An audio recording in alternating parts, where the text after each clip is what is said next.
Wanderpokal, der wächst über die Jahre. Also da oben haben wir es auch eingegraviert. Also da kommen immer die schnellsten Fahrzeuge mit dem Mann, der das auch umgesetzt hat. Siehst gerade, ist der drauf? Ja, nein, immer nur das Team, Mann, Porsche, Zeiten, alles drauf. Und ja, Klickenhaus an sich einfach auch mittlerweile Kult hier. Auch Kult und hat auch seine eigenen Fahrer, die schon übergeben dürfen. Das stimmt natürlich. Und wer steht heute vorne? Jetzt will ich es hören. Ich nagel dich auf die Kurve. Ich lege mich auf jemanden fest für diese eine schnelle Runde.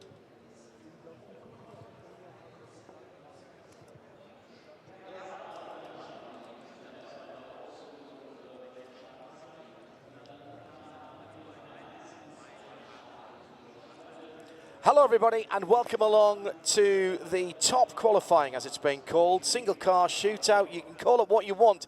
It's going to decide the order of the front of the field for Saturday's 24 hours of the Nurburgring. Johnny Palmer and Paul Trustwell alongside. We've got an audience as well. Adam Christodoulou and Nick Yellerly are sitting behind us. They've got the best seats in the house, looking at the back of Johnny's head. And we simply don't know what's going to happen in the next hour or so. What we can tell you, JP, is there are 28 cars ready to go for a 2-lap dash around the Nordschleife. 1 minute to go before the first car goes, and that will be the Luca Stoltz driven number 3 Mercedes AMG GT3.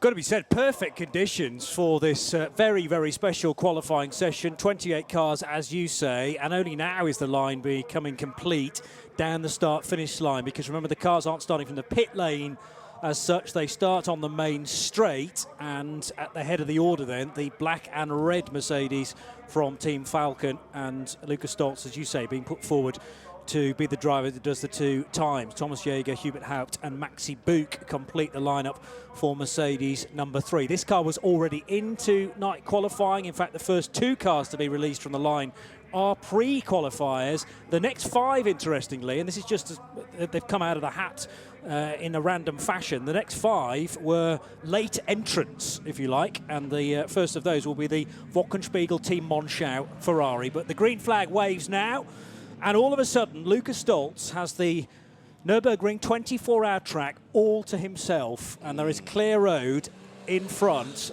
This is driver, car, and the Nordschleife in isolation.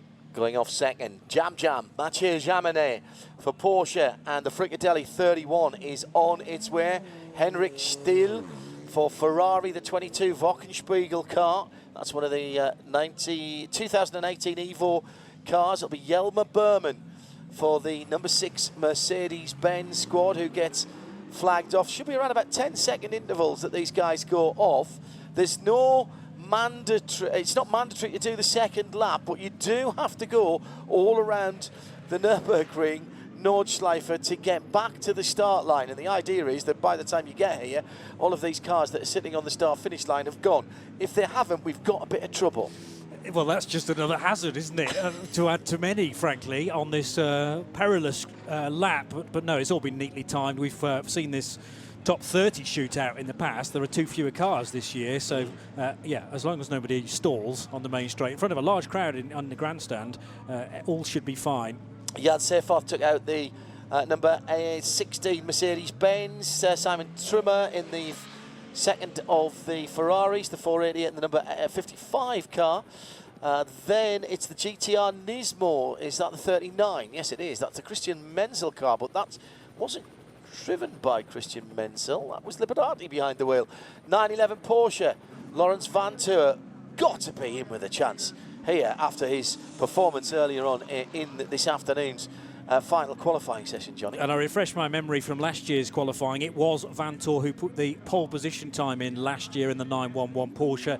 That was an 8 minutes 9.105, which was last year's pole position. And of course, the sister car, the 912, went on to win the race, although we had a lengthy red flag period and then 2.5 hours of racing late on in last year's race. But yeah, certainly the Porsche looked very, very strong, but BMWs, we know, are very strong after pre-qualifying for the Rover cars and a couple of the Valkenhorst machines too.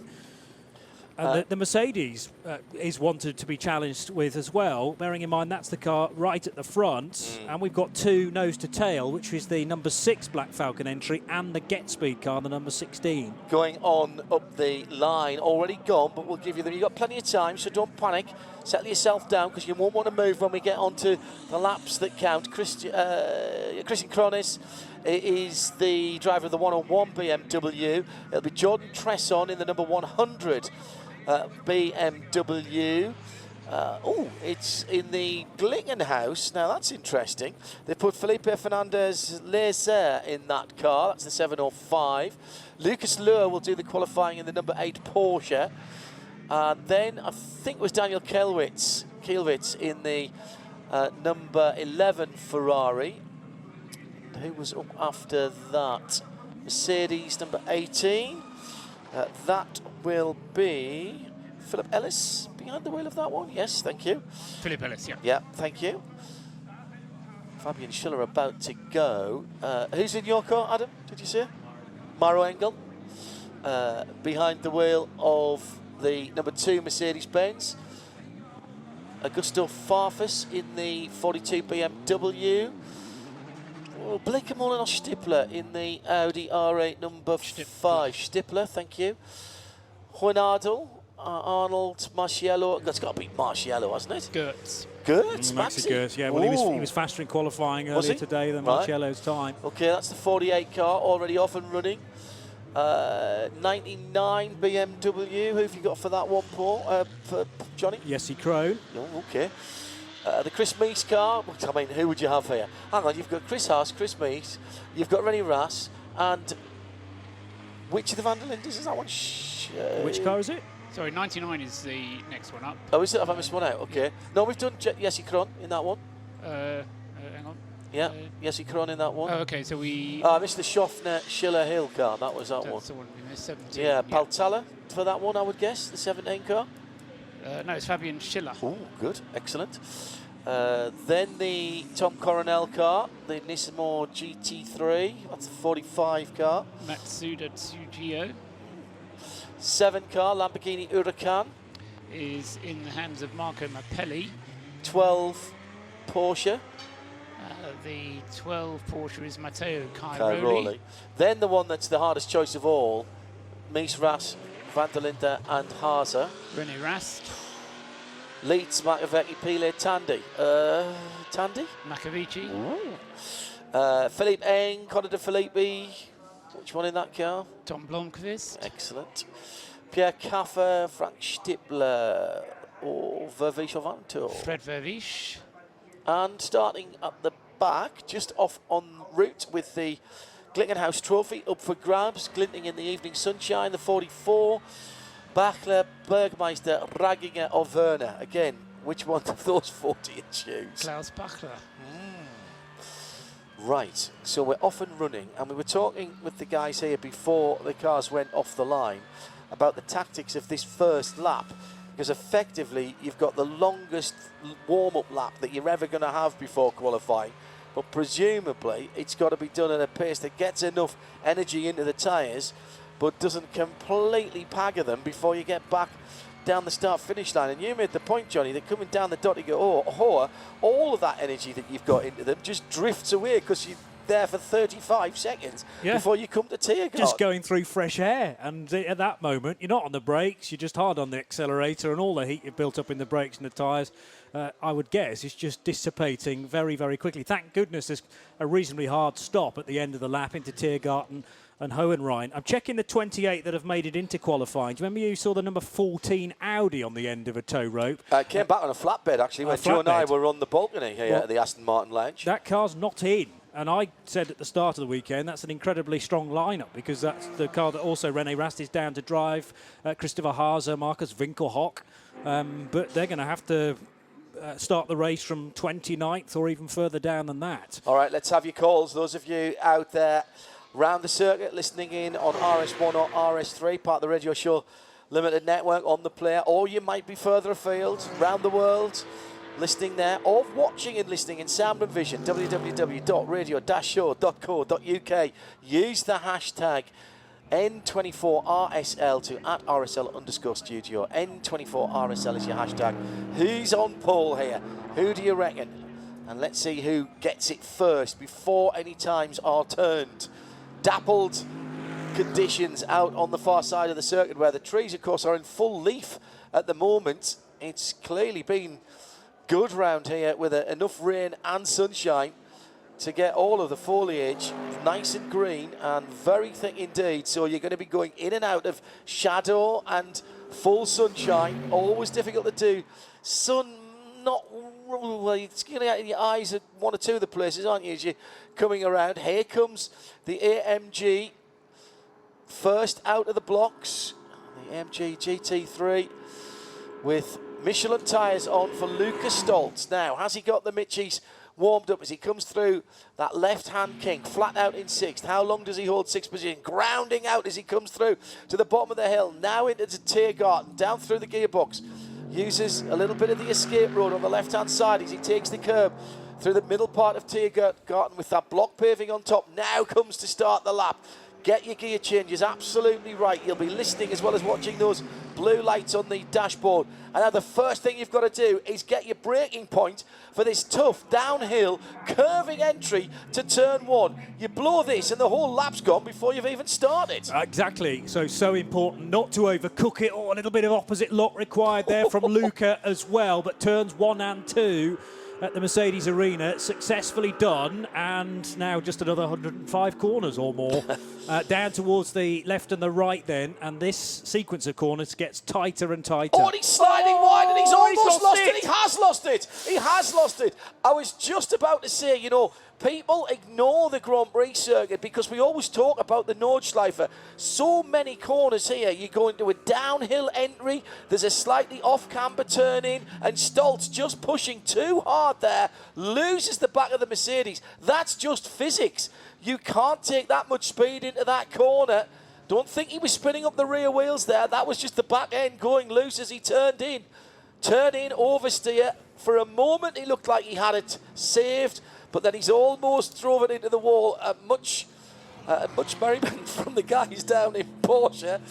Michael Christensen watching that and taking some degree of fun out of that one. Mathieu Jaminet burst onto the scene a few years ago. He's in the Fricadelli Porsche, the red and white car, the number 31 machine. This is a team of all talents as well. And so he will be now the first car that will get out onto the Nordschleife, I think. Or maybe not. Thinking that there is a Mercedes ahead, yeah. Yes, number 3 car is ahead of him, John. The Lucas Stoltz car, I think, has got going again. So he's lost half of that gap that he was given at the start. So Jaminet then onto the Hatson back, using all the road to turn in. Such a rhythm part of the circuit here. It's all about momentum and rolling the car through. And Stoltz has been off again.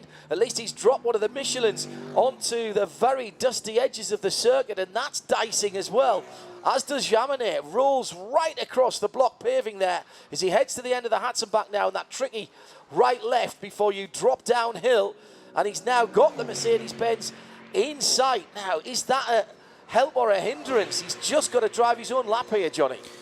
I think the danger is, with Lucas Stoltz far from clean Michelin tyres, you know, if he has another moment partway around the Nordschleife, that could cause real problems for Mathieu Jaminet. And I talked about the clear road that Lucas Stoltz is going to have. Well, yes, that's still the case, but Mathieu seeing that Mercedes away in the distance. Now, I think, well, depending on how this Fricadelli Porsche has been set up, it might be possible to catch the big AMG. Then again, the AMG GT3s look very strong down the tubes as soon as it gets up to top speed, so it might be able to pull away when it gets to the Dottinger Hoop.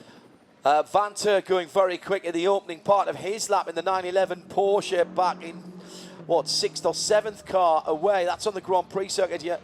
Also, the Seifert Mercedes, the 16 car, showing purple times as well. Mathieu Jaminet leading away as through then goes Vanter onto the start of the Nordschleife in that mostly yellow Grello Manthey racing car. Vanter mighty earlier on today and really put a good lap together. With traffic, Johnny, what can he do? Can we get down somewhere near the 8 minutes 10 mark, or even better than that? Also, good times there from Jan Seifert in the number 16 car, doing an absolute best in the Get Speed car, absolute best through the second bit of the Grand Prix track. So that car, which started 5th on the road, ahead of the Octane 126 Ferrari and the KCMG Nissan GTR of Liberatis. It's Eduardo Liberati starting the 39 car, qualifying the 39 car. Jaminet with clear track ahead of him is beginning now to have that road fill up with the AMG of Lucas Stoltz, who made that early mistake. He will get another lap if he wants it. Of course, single car, not single lap qualifying. There are 2 laps available. And out on the Nordschleife, the helicopter trying to keep up with the fast car. Seyfarth already on the Nordschleife as well, so he's heading up to the top of Adnar Forest. Sun right in his eyes, and he comes through that long left-hander, dives down to the right-handed corner that leads into the forested section, effectively down the side of the hill. And it's all 4th and 5th gear and keeping the car balanced before you brake very hard for the left-handed hairpin all the way down to second. Did you take first at the little hairpin down at the bottom of this lot? Second down. Hook the inside, almost you ditch hook it here, trying to get the car to turn and rotate. Short shift to 3rd, 4th and 5th as you charge down the hill towards the bridge. Look for the road on the right-hand side. That's your braking point. Get on the binders and pull it up. There used to be a lovely little point of reference there where there was a change of surface, but the track's been resurfaced there, and now comes up towards where Niki Lauda had his terrible accident before you start to head up through Bergwerk and climb through the other side of the hill effectively, again with trees on one side. Seyfarth neat and tidy through Bergwerk, just rides the curb on the exit, the left-hand side, and now this series of very quick left-handers. 5th gear, trying to take as little lock as you can so that you're not scrubbing off any of the forward momentum. Meantime, Mathieu Jaminet further around the circuit. Looks neat and tidy. Jaminet heading down towards Brünchen. Big crowd down there in the evening sunshine, Johnny, as he comes through there and uses all of the block paving. Yeah, just about kept 2 wheels on the asphalt. Does that put him offline for the next right-hander? No, it's pretty good for the young Frenchman. So heading now through Brünchen 2 and on towards Flansgarten. They drop down through this very fast part of the circuit where the road bends and twists left and right, but it's a case of threading the eye of the needle. Now heading towards the Stefan Belloff S, and it'll be Schwalbenschwanz in the next couple of seconds, leaving the ground. Brilliant sight of the Fricadelli car, out of control and yet perfectly in control for Mathieu Jaminet. I tell you what, Lucas Stoltz has done a really good job of recovering, because I don't think Jaminet has really closed down very much since they got onto the Nordschleife after Stoltz dropped it on the 3rd or 4th corner of the Grand Prix circuit, lucky not to nose the AMG GT into the tyre barriers. Now leading on to the long straight, the Dottige Hohe. Easy to get a bit of understeer through the middle part of there. If you turn in just a tiny bit too early, they've then got to come off the throttle. Lucas Stoltz then with the Porsche in his mirrors, maybe not quite close enough to get any aerodynamic advantage here, as the Porsche is with those yellow 4-dotted headlights coming down to the first of the rises. We're not too far away from where you join on at the tourist laps, with Tiergarten to come and that scary entry down through that compression into the left, right, left. Really got to take the speed through there. Doesn't ground it out though, Johnny, as he comes through. Last 2 corners now for Jaminet. And a good time again, partway down the Dottinger Höhe. That's faster than Stoltz's Mercedes and faster than the car behind, Henrik Still's Wochenspiegel Ferrari 488. So this will be the benchmark, an early benchmark for Mathieu Jaminet at 8:13.231. So bear in mind we were at 8:09 last year for a Porsche, remember, so we might be just a little bit far off that as far as the 2019 balance of performance is concerned for the Porsche. Stoltz is through as well, but slotting between Yamane and Stoltz's time, Henrik still in the Ferrari, 8:17.973. So Jam's lap nearly 5 seconds quicker than the Ferrari behind. Yeah, and just for reference, Stoltz 8:22, that's how much time he lost with that slow spin, but he didn't nose the wall. If he hasn't, he didn't jump on the brakes, so he won't have flat spotted his tyres. May not have flat spotted his tyres. He went sideways for a long time, but I think he might have got away with that. Seyfarth will be on the Dottinger. He's on the Dottinger now, under the bridge, the Bilstein Bridge. Started from well in the middle of the road there, trying to put his little lock again into this car so he doesn't scrub off any speed.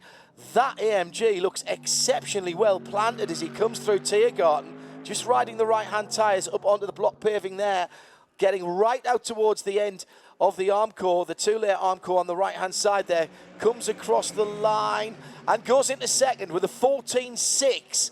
Those are the opening gambits. Now, where is Van Tour? And he's done an absolute fastest in Sector 7. Here he comes now, Van Tour across the line. This is looking good. Where's Liberati gone? Van Tour's overtaken him, has he? Yes, he has. Van Tour, an 11.5, and he had to pass a car. That's extraordinary. So goes to the top. Krohn goes into the 101, goes into fourth position of the BMW. What a lap, though, Johnny, from Lawrence Van Tour. Now, has he got anything left in his tyres? Will he go for another one? I wonder what's happened to Liberati then in the number 39 Nissan, because that car's just not come through at all, and still not. Somewhere on the Dottinger Höhe, got halfway down that straight. So whether that's a puncture, which means that the Nissan is touring back. What number's that car? Now he goes across the line. And an 8:19.274. Was that just late coming in? Because the sector times look reasonable, actually, for Eduardo Liberati in the KCMG car. I wonder if his transponder's playing up and they've had to do that manually. Yeah, absolutely. Absolutely. So Van Tour, let me remind you, an 8:11.567. Who's looking good further back down the field?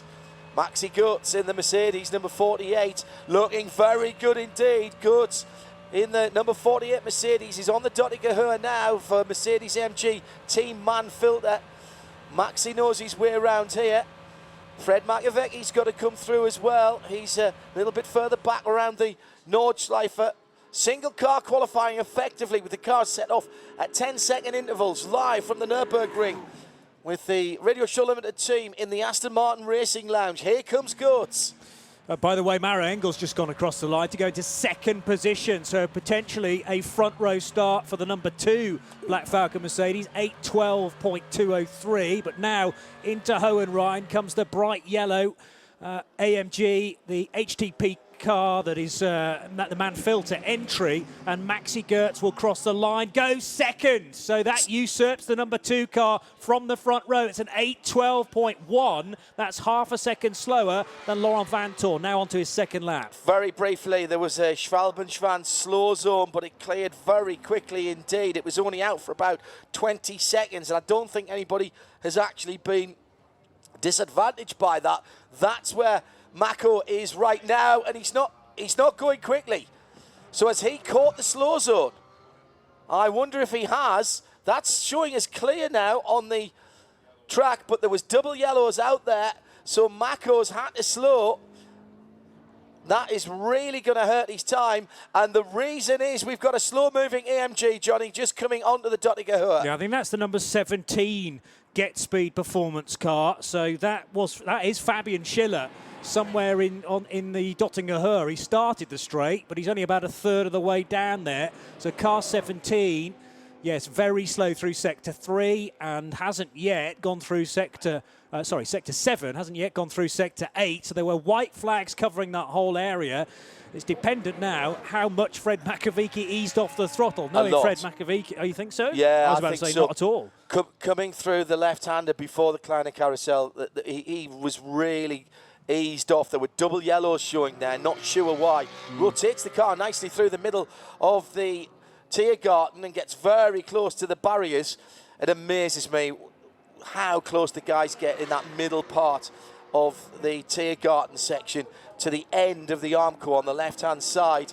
Through then goes Makoviecki, 10th position in 8.16. BMW, Tom Blomqvist chasing to the line now. Wonder if he's been slowed down again. He's down to an 8.18, Johnny. Some of these guys coming through. Caught in the caution, and Augusto Farfus in the number 42 Schnitzer BMW says no point in going round again because I'm just going to be delayed. So he has pitted after just one lap at 8.16.358. Did the Grand Prix track and then straight back into the pit lane. So here's how they stand. Still cars to come through and complete their first lap. It's Lawrence Vantour for Porsche and Manthey, the 911, leading with an 8.11.567. Half a second the gap back to Maxi Goertz in the Team Manfilters 48 Mercedes-Benz. Then another tenth of a second back to Mauro Engel. That's another Mercedes-Benz, the number 2 Black Falcon car. Then the second of the Porsches is Mathieu Jaminet in the number 31. That is the Fricadelli car, and Jaminet already well round his second lap, and he's been putting some decent times in, personal best. But Mauro Engel is absolutely flying. So is Vantour as well. They're putting purple sectors in. This is not over yet. There will be a second lap for all of these guys. And, wow, Jaminet right to the edge of the track, just coming down as he's flat out through Flansgarden. That is so quick through there. And he was millimetre perfect. Now heads to where the yellow flags were. Yeah, look at how much more speed he takes through there. Right up onto the block paving. Dicing with death there. If you hook the edge of that block paving, it just straightens you out and you can't get the car pulled back off the grass, and you have to lift off at that point. Otherwise, it's going to fire off to the left-hand side of the track. He's coming round that triple apex right-hander as the yellow flag, single yellow flag. This doesn't need to be a yellow flag for that car parked in the tourist lap entrance. Single yellow flag. How much will the guys slow down on their second lap? I would say nothing at all. If you've got one in now, you keep your foot in and argue about it afterwards, don't you? Yeah. I'm noticing, by the way, only 27 cars of the 28 have actually taken part in this session. The car we're missing is the number 11 Wochenspiegel Team Monschau car of Daniel Keilwitz. So he's not even got to having qualified for the top 28. For whatever reason, that Ferrari could not start.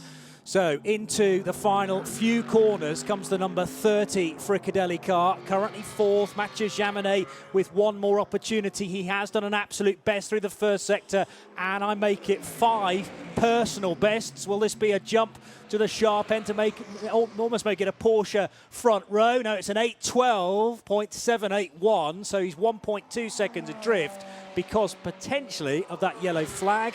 And where did he lose other time as well? Maybe it's his best time, though, isn't it? Yes, it is, actually. Yeah, it's an improvement, beg your pardon. So he stays in 4th position. Yeah. So now let's see what Engel and Goertz and Vantour can do.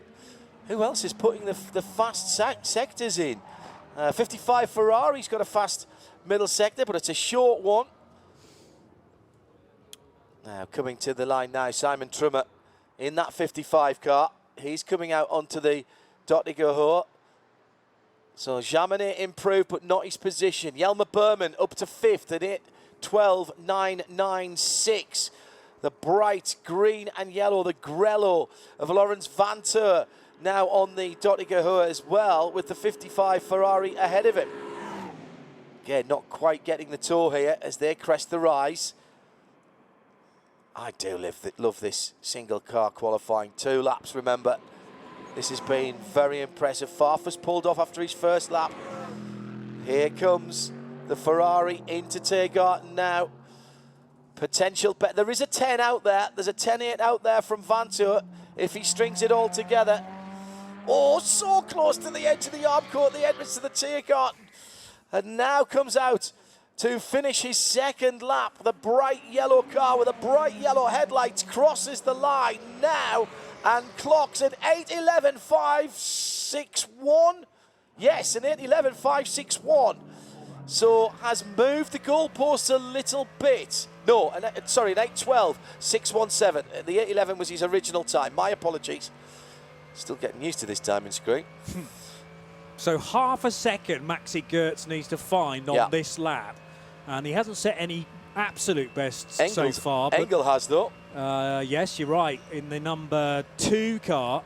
In fact, there are 4 absolute bests on this lap. And he's only got the Dottinger. This is the easy bit now to home. 4 tenths, 6 tenths, that's 1.1.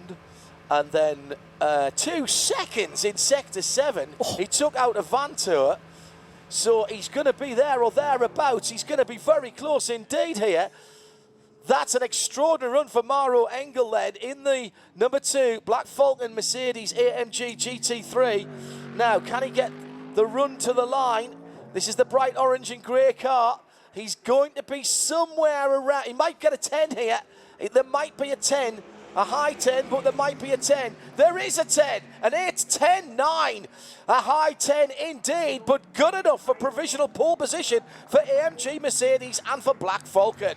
6.5 tenths clear of Laurent Vantour's time earlier on. Maro Engel will be utterly chuffed with that effort with, as we said at the time, 4 purple sectors and 5 green sectors through the same lap. He must have just got the bit between his teeth and no hint of traffic up ahead, despite him doing that sort of speed. Well, Vantour lost the chance of improving his time in the 7th sector. He was 2 full seconds slower than Maro Engel there. 2:26.5 for Engel, 2:28. Goertz up to second. Maxi Goertz to second. Sorry, Johnny. No. So that's a Mercedes AMG GT3 front row. And had he been 2 tenths of a second quicker, that would have been better than Maro Engel's time. But 0.137 of a second splits them. This is very, very impressive from the AMG teams. Just to follow up what I was saying, Vantour lost the chance of that pole position in Sector 7. Did a 28.5 against a 26.3 that Goertz has just done, and a 26.5 that Engel did. Keep an eye as well, John and Johnny, on Fred Makovici in the number 1 Porsche. That's also going pretty rapidly. Maybe not quite quick enough for pole position. Ooh, I don't know. Just doing a quick bit of base 60 maths to 3 decimal points in my head. It's never an easy thing. René Rast is on the long run for home.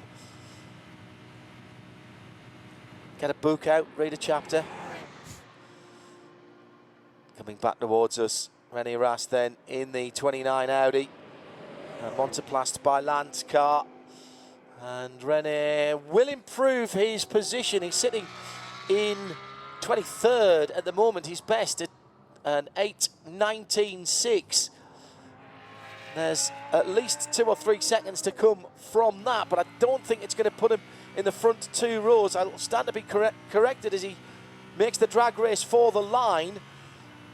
And here he comes across the line now, and Rast jumps up to 15th position, an 8:16.0. So did find 3 seconds there. Now, who have we still got out there? Tom Blomqvist coming round for BMW. Already at 8:05, and he's dashing for the line. It's a 6th. Yeah, sorry, Paul. Makovici up to 6th with an 8:13.588. So in outside of row 3. I'm just going to get a quick word before the go, Paul, if you don't mind. Can you just throw the headset over to Adam Christodoulou there as the guys are coming in? Fred Verviche to 4th position in the number 4 Audi. So Mercedes, Porsche, Audi, Porsche, Mercedes is the current top 6. Adam Christodoulou, Nick Yellowley have been watching, sitting behind us here. Adam, that was impressive by your Mercedes-Benz competitors. And out there, they're Engel and Goertz 1st and 2nd, but my goodness me, they didn't leave much on the table there, did they? Yeah, it was incredible. Like, what a lap. A bit jealous. I'd have loved to have been out there myself. Of course, it's very rare that we get the opportunity coming through to go in two laps with no traffic. But yeah, obviously, you put it all together, put it all on the line, and yeah, great result for AMG. Yeah, and your teammate on pole, that's made you very, very happy indeed. How difficult is it when you've done all the Nordschleifer? So we saw that mistake early on for Lucas Stoltz on the Grand Prix circuit. Easy to do because everybody thinks, well, it's only the Grand Prix circuit. But then you have all of that concentration on the Nordschleifer, all that 4th and 5th gear stuff. And then you're on the Dottinger Hohe for what seems like an age before some of the most committed corners that you have to come out of the Tiergarten at the end of the race. You can't let yourself go to sleep there. Well, yeah, like, of course, you come in flat out down the straight, but it allows time for the tyres to cool down, and sadly, it just looked like it just caught him out as the 4th corner on the lap. Of course, it's slightly off camber there, and, yeah, I don't know whether it just snatched a gear or something, but he just... it's a pretty impressive drift. Didn't quite keep it on the tarmac, but... And at the end of the lap, when you come into that Tiergarten section before you come back onto the main straight, how close are you to that Armco barrier on the left-hand side before you sweep across? You're aiming for it. Like you're trying to open up that final corner as much as you can. So, of course, if you don't go close to it, then it just makes the final corner tighter, and it's, of course, the last, like, 500-600 metres to the line, which can be the crucial difference. Like, if you look, there's a 10th, basically, between Guts and Maros, so... obviously, they were pushing that thing to the limit. So you have to go and have a look at the left-hand side wing mirror, see if it's got a scrape on it. Exactly. Throw the headset on, Nick, thanks, Adam Christodoulou, always welcome in the booth here. Nick Yellowly, welcome to the Aston Martin Live Lounge and to our qualifying coverage. What about that then, Nick? Yeah, I mean, it's the first time I've been here watching it live, so it's pretty impressive. Obviously, we're P13, so we've got some work to do. How much does it mean, really? We've had fun watching that, and being at the front at the beginning, at least, gives you an advantage because you've got all of probably a lap and a half before you have any traffic. But after that, it's traffic.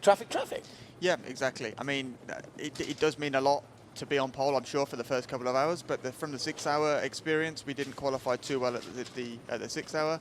And we still managed to come through and win the race. So, we've always got every chance in a 24-hour race. We know everything can happen. So, yeah, starting at least inside the top 15 is a good start. And just echoing what Adam was saying there, how good must it be to get a couple of free laps out here? It's like, it's like when you put Forza Motorsport on time trial. You've got the place to yourself, effectively. Yeah, exactly. I mean, when you just get, say, a couple of sectors free with only overtaking a couple of cars down the straight, the place is just magical.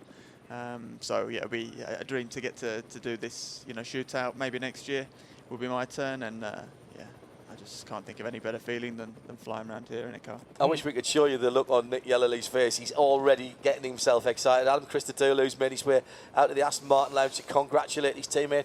Have a good one and be safe, Nick, won't you? Cheers. Cheers, mate. Nick Yellowly joining us here. How good live. is it to have 3 West Midlands lads all on air together, though? Yeah, you're gradually taking over. We used to think this was Radio Mackham with me and Joe, but it's Radio West Midlands. Oh, there's an idea. Over. There's an idea. Radio West Midlands, Radio WM. Radio BBC WM. Yeah. What a great name for a radio station. Maro. Thank you, Nick. See you later. I'm sure he'll pop up again later on in the broadcast. Sure he will. Excellent. So let's just quickly recap on what we've just seen. Let's start with the people who had problems. Daniel Kajlovic didn't get to the line, Johnny, he didn't see the 11 car. Ah, okay. Well, I don't think he even got in the session, frankly. There are no times, no sector times. Wasn't even on the grid, I don't think he... Sorry, I mean, he didn't get to the start. He didn't get in the starting line-up, actually, is what I should have said. And there's obviously a story there, because I don't know... did we see in Q2 a problem for the number 11 relatively late on? Not that I can remember, no, Johnny. I'm probably conjuring that up then, knowing that Daniel Kajlovic didn't make... the session. I'm pretty sure there was a drama for the number 11 Ferrari, and it had to be towed back to the paddock. I'm going to have to check that, but that would certainly answer a question. We need to go and chat to those Wochenspiegel Team Monschau guys, though, to see what the issue is, and presumably it's going to be sorted overnight in time for the warm-up bright and early tomorrow morning. Fabian Schiller in the Mercedes, ground or halt halfway down the Dottinger Hohe, and the yellows. I'm not sure double yellows were required for that. The white flag would have done from a slow-moving car, unless he'd been off the track and clanged it. But he was a long way further on before... Who was it? It was Fred Mako, wasn't it, who came upon those double-waved yellows when the screen in front of me was telling me that slow zone had been lifted. Jordan Tresson didn't get a really representative lap here, 22.6. for Jordan Tresson in the BMW. Matsugo Sugo in the Condor Racing Nissan, next up in 25th. Then Lucas Löhr, Iron Force by Ring Police Porsche, 24th. 23rd, Hendrik Stiel for Wochenspiegel in the Ferrari. 22nd position, Edoardo Liberati. Something went odd on. We thought that might have just been an issue with his transponder, because he seemed not to have come through, and then he appeared further around the track, and we don't have a great view of the start line as we used to have. I know Laurens Vanthoor was fast in that session. I didn't overtake him. 10 seconds to make up to overtake the KCMG Nissan. I thought it was either high drama for Edoardo Liberati on his lap, maybe a puncture, or it was just that the transponder didn't trigger, and then all of a sudden he was put in manually by the timekeepers. So I think that was more of a glitch. Top of the shop then, two Mercedes, the 2 and 48, then Porsche 911, then an Audi, 4th position. And when we've seen Audi recently, I think they'll be happy with that, Paul, because when we were watching the qualifying race, I think the top Audi was 11th or 13th position or something like that. Exactly, but I don't know. These are great times, but you don't quite know what it means for the race. You do know that it's a very fast car, therefore. I think, yes, they are impressive. What is kind of more unimpressive is best BMW, which everyone was saying coming into this event, one of the favourites, and Christian Krognes in the 101 car, the fastest BMW, down in 13th place only, ahead of both of the 99 and 98, the Rover Racing cars, which ended up 20th and 21st places. And the Schnitzer BMW was quicker than both of the Rover Racing cars as well. So, I mean, Audi, yes, with one car up there at the top, but again, not so many in there. Porsche and Mercedes really dominating the top 10. A great run for Simon Trummer in the 55 Ferrari, getting into the top 10. So he'll start from the outside of the 5th row. The Lamborghini in 11th, inside of the 6th row. That's a pretty good run as well for Matteo Mapelli in that car. Marco Mapelli in that car. So, all right, 19th for the SCG, the 705. They might have hoped to have had a little better than that, but an 8:16.9, that's not a bad time. I think it's an indication, that, John, of how much GT3 racing has developed, because it wasn't that long ago. I mean, this is the Glickenhaus Trophy, and the reason it's the Glickenhaus Trophy was in 2015, I'm going to say, I'm not entirely sure, was when a Glickenhaus was on pole position. Yeah. And the SC003 has kind of had its day in the sun, it would seem, but it's fundamentally the same car, and now only qualifying 19th, whereas it was on pole a few years ago. I had a couple of people absolutely saying that there was a Wochenspiegel car was on the back of a tow truck earlier on, so that may have had mechanical ailments. Thanks to everybody who tweeted in #N24RSL warm up, and then just one more race. And this weekend, as far as we're concerned. Thanks to Adam and to Nick for popping in, to Paul and to Johnny. I'm John Hindhaugh. Joe Bradley's been with us today as well. Hope you've enjoyed our coverage of qualifying for the ADAC Nurburgring 24 hours. Kesco back in the UK. And we'll be back with you bright and early tomorrow. Check www.radio-show.co.uk